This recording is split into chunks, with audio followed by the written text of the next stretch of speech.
तो गाइस कैसे हैं आप सब लोग। शैंग्रीला की एपिसोड 10 के साथ हाजिर हूं। तो इस एपिसोड की शुरुआत में वूजुन को दिखाते हैं कि वूजुन जो कि लास्ट टाइम के ऊपर बहुत ही गंदा सा बद्दा सा लाट टपकाता हुआ एक बच्चा दिखाई दे रहा था कि हमारी हीरोइन की तरफ आगे बढ़ रहा था। इस एपिसोड की शुरुआत में दिखाता है कि वो अपने पास से झुंझुना निकाल कर लाता है और हमारी ज्यू को दे देता है और उसे कहता है कि इसे बजाओ। तो ज्यू भी इस बात से काफी हैरान होती है और कहते हैं कि जब पहले मैंने इसे देखा मुझे तो लगा था कि ये कोई बहुत ही ठरकी सा लड़का है जो मेरी तरफ आगे बढ़ रहा है, शायद मेरी इज्जत लूट ले, लेकिन ये तो मेरे साथ सिर्फ खेलना चाहता है। तो वो झुंझुना वहां पर उसके सामने बजा रही होती है कुर्सी के ऊपर बैठकर, लेकिन उस लड़के का कद बेचारा इतना छोटा होता है कि वो आगे बढ़कर उस झुंझुने को पकड़ नहीं पा रहा होता। वो कहती है कि लगता है कि मैं यहाँ पर काफी बड़ी मुश्किल में पड़ने से बच गई हूँ। इसी के साथ ही वो सोच रही होती है कि मुझे लगता है कि वो पहले यहाँ पर मेरी शादी वो हुआ के साथ करवाना चाहते थे, लेकिन उसके बाद अब अचानक से उन्होंने यहाँ पर मेरी शादी के बारे में ये क्यों कहा कि वुजुन से मेरी शादी करवाएंगे। यहाँ तक कि थर्ड अंकल ने मुझे यहाँ पर कुछ बुलाकर बेहोश कर दिया था और उसके बाद अब मैं यहाँ पर कुर्सी के ऊपर बंधी हुई हूँ। वो तो अच्छी बात है कि ये लड़का बेवकूफ और बोंदू निकला कि इसने यहाँ पर मुझे रस्सियां भी खोल दी और साथ ही मेरे साथ खेल रहा है, मेरे साथ कुछ बुरा नहीं किया। साथ ही वो कहते हैं कि यार वो फैमिली वालों को यहाँ पर हमसे चाहिए क्या। मुझे लगता है कि वो डैड के पास से कुछ स्पेशल चीज लेना चाहते हैं। यार उस लकड़ी के बॉक्स के अंदर क्या हो सकता है जो मेरे डैड ने वहां पर यंग मास्टर शिमू को दे दिया था। यंग मास्टर शिमू को उन्होंने वो बॉक्स क्यों दिया, कर वो इतना ही खास था तो मुझे क्यों नहीं दिया। फिर साथ ही उसे वहां पर एक झटका लगता है। वो कहती है कि अगर ऐसी बात है, अगर वो लोग वाकई में यहाँ पर उस बॉक्स से पीछे है तो इसका मतलब यह है कि वो ब्रदर शिमू के ऊपर अटैक करने के लिए जरूर जाएंगे ताकि उसके पास से उस बॉक्स को छीन सके, क्योंकि उन्हें पता है कि मुझे यहाँ पर छोड़ने के लिए कौन आया था और उन्हें यह भी पता है कि वहां पर यह बॉक्स किसके पास हो सकता है। इसी के साथ वो जल्दी से उठकर खड़ी होती है और कहती है कि मैं यहाँ पर नहीं रुक सकती, मुझे जल्दी से जल्दी जिन फैमिली में जाना होगा, जाकर शिमू को इस बारे में बताना होगा कि वो तुम्हारे पास जो बॉक्स है उसको लेने के लिए ये लोग तुम्हारे पीछे आएंगे। लेकिन इस छोटू को दिखाते हैं कि वुजुन जो होता है उसका पल्लू पकड़ लेता है और उसे कहता है कि वाइफ तुम कहां पर जा रही हो। तो वो उसे कहती है कि मुझे जाना होगा, प्लीज मुझे जाने दो, मैं यहाँ पर नहीं रुक सकती। और इस बात से वो भी काफी ज्यादा हैरान होता है, रोना शुरू कर देता है। जबकि इसी के साथ इस ज्यू से कहती है कि प्लीज मुझे माफ करना, मुझे एक बहुत ही जरूरी काम करने के लिए जाना है, कोई मेरे लिए बहुत ज्यादा जरूरी है जिसको मुझे कुछ बताने के लिए जाना है, इसलिए मुझे जाना होगा। जैसे वो जाने का लफ्ज कहती है इसी के साथ जुन वहां पर जोर जोर से रोना शुरू कर देता है। वो बच्चों की तरह वहां पर चिल्ला रहा था और कहता है कि मेरी वाइफ भागने वाली है, मेरी वाइफ भागने वाली है। तो वो उसे चुप कराती है और उसे कहती है कि शांत हो जाओ। वो उसके सर के ऊपर हाथ रखती है और बड़ी प्यार के साथ उससे बात करते हुए कहती है प्लीज मुझे माफ करना, पर मुझे लगता है कि हम दोनों एक दूसरे के साथ बिल्कुल भी नहीं रह सकते, मुझे इस जगह के ऊपर होना भी नहीं चाहिए था, मुझे किसी बंदे की जान बचाने के लिए यहाँ पर से जाना होगा,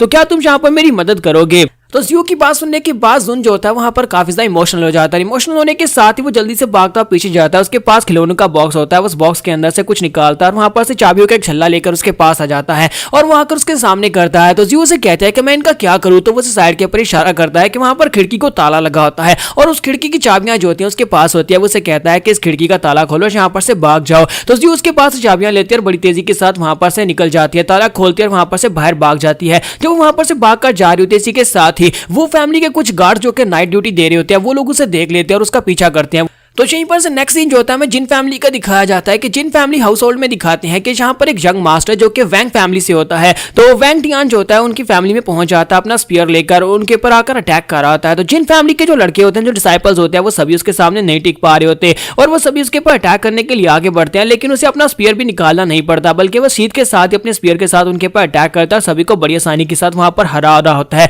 तो वो यहाँ पर असल में इनकी स्ट्रेंथ को ही मापने के लिए आया था। तो वो वहां पर उन सभी को हराने के बाद कहता है कि तुम सभी लोग तो बहुत ज्यादा कमजोर हो, मुझे लगता है कि यहाँ पर चार बड़ी फैमिलीज में से जिन फैमिली का नाम निकाल देना चाहिए। जब किसी के साथ ही हमारी शिमू की छोटी बहन जुआन वहां पर पहुंच जाती है। तो शीजू हान वहां पर पहुंचने के बाद से कहते हैं कि तुम सभी लोग पीछे रहो, मैं इससे फाइट करती हूं। तो शीजू इसी के साथ ही अपनी तलवार लेकर उसके ऊपर अटैक करने के लिए आगे बढ़ती है, जबकि दूसरी तरफ से यंग मास्टर वैंग टियान जो होता है वो भी अपने बाला लेकर उसके ऊपर अटैक करता है। दोनों वहां पर अपने अपने वेपन को टकराते हैं। तो हमारी शीजू जो होती है वो काफी ज्यादा इंप्रेसिव दिखाई दे रही होती है, यानी कि उसकी मार्शल आर्ट्स भी काफी ज्यादा बेहतर होती है। वो दोनों एक दूसरे के काफी ज्यादा करीब आते हैं और एक दूसरे को घूर कर देखते हैं। फिर साथ ही हमारी शीजू जो होती है उसके ऊपर जब अटैक करती है तो पीछे की तरफ बढ़ता है, अपने बाले के साथ उसको ब्लॉक कर रहा होता है, लेकिन साथ ही वो अपने बाले को अनशीथ करता है और अपने बाले को लेकर ऊपर की तरफ जंप करता है ताकि उसके अटैक को अवॉइड कर सके और उसके पीछे वाली साइड पर चला जाता है। और पीछे जाने के बाद इसी के साथ ही वो उसके ऊपर अटैक करने के लिए आगे की तरफ बढ़ता है और अपना बाला लेकर सीधा उसके चेहरे की तरफ आगे बढ़ रहा था और उसके आंखों के करीब लाकर अपने बाले को वहीं पर रोक देता है, जंप करते पीछे हट जाता है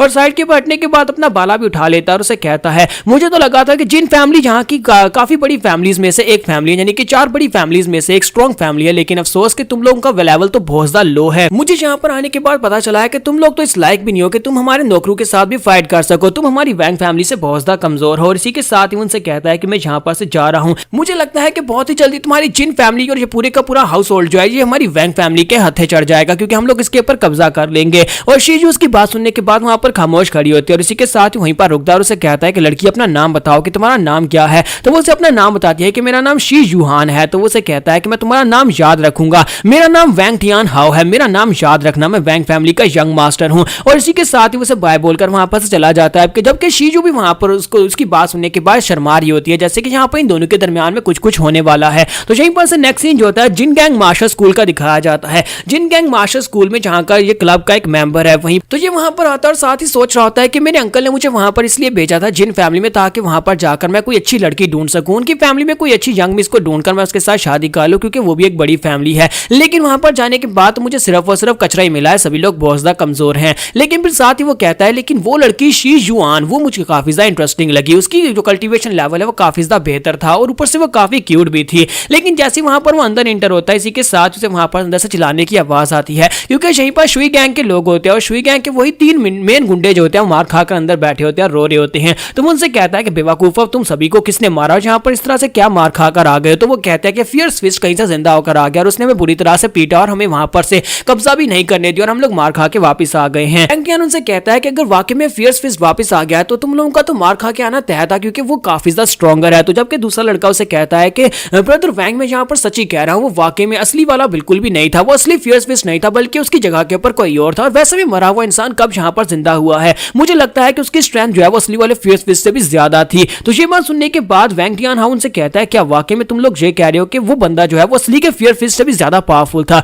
और तुम लोग 5-6 लोग वहां पर अकेले उसके सामने कुछ भी नहीं कर पाए। तो वो कहते हैं हाँ बिल्कुल ऐसी बात है और हमें लगता है कि वो इस वक्त अपनी बॉडी टेम्परिंग के 10th लेवल पर है। तो ये बात सुनने के बाद वैंग टियान हाओ काफी ज्यादा खुश हो जाता है और कहता है ये तो इंटरेस्टिंग बात है, मुझे लगता है कि मुझे यहाँ पर फाइनली कोई बंदा मिल गया है जिससे मैं फाइट कर सकता हूँ, मुझे अपनी टक्कर का बंदा मिला है। तो वो उनसे कहता है कि जाओ जाकर उनको एक लेटर देकर आओ, कल 2 बजे मैं उनसे फाइट करूंगा, मैं उनके फियर्स फेस को चैलेंज करता हूँ, देखना चाहता हूँ कि क्या वो यहाँ पर मेरी ब्लेजिंग स्पीयर डार्ट के सामने टिक पाता है या नहीं। और इसी के साथ ही नेक्स्ट सीन जो होता है हमारे शीमू का दिखाया जाता है कि हमारा शीमू अपने घर में बैठा प्रैक्टिस कर रहा होता है। इसी के साथ एक लड़का भागता हुआ अंदर आता है और उसे कहता है कि यंग मास्टर बाहर एक लड़की आई है। तो वो कहता है कि कौन लड़की आई है, वो बाहर आकर देखता है तो सामने ज़्यू होती है। तो ज़्यू भागती हुई आगे बढ़ती है और आकर उसके साथ लिपट जाती है। तो वो उसे कहता है कि क्या तुम ठीक हो। और इसी के साथ ही बाहर का सीन दिखाते हैं कि उसके पीछे वो फैमिली के गार्ड्स होते हैं, वो वहां तक उसका पीछा करते हैं और वहां पर ये देखने के बाद कि वो जिन फैमिली के अंदर चली गई वो भागकर वापस चले जाते हैं ताकि जाकर मास्टर वू को इस बारे में बताया जा सके। तो हमारा शीमू जो होता है वो ज़्यू को अपने साथ लेकर रूम के अंदर आ जाता है और उसे कहता है कि तुम्हें हुआ क्या, मैंने ऐसा तो बिल्कुल भी नहीं सोचा था कि वो फैमिली के लोग तुम्हें इतनी बुरी तरह से ट्रीट करेंगे, अगर मैंने ऐसा सोचा होता तो मैं तुम्हें कभी भी वहां पर नहीं छोड़ता। इसी के साथ ही वो उठकर खड़ा हो जाता है और कहता है कि मैं अभी जाकर उनको सबक सिखा कर आता हूँ। उन लोगों की हिम्मत कैसी भी यहाँ पर जिस लड़की से वो अपने बेटे की शादी करवाना चाहते हैं उसके साथ इतना बुरा सलूक करने की,